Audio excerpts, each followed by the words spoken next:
भवला सुइया तू रानी खिल जतो जवानी लोले लो भवला सुइया तू रानी खिल जतो जवानी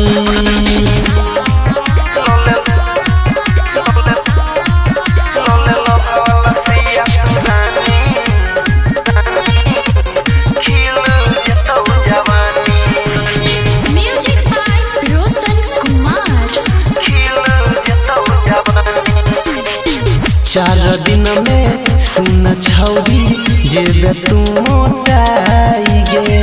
गजबे के फील है तो बॉडी जे तो गोटाई गे चार दिन में सुन छौरी जेबे तू तो मोटाई गे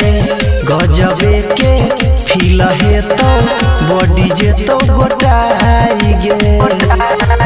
फायदा करतो नहीं है तो नुकसानी लोले लो भवला सुइया तू रानी खिल जतो जवानी लोले लो भवला सुइया तू रानी खिल जतो जवानी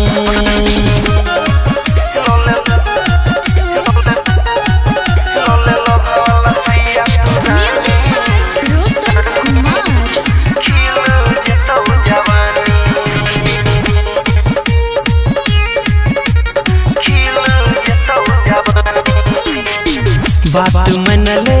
कहो तोरा राइटर रवीन गे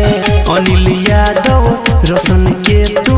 छुए दे मसीन गे बात मनले कहो तोरा बबलू पर रवीन गे अनिल यादव रोशन के तू छुए दे मसीन गे करबो कोनो मना मानी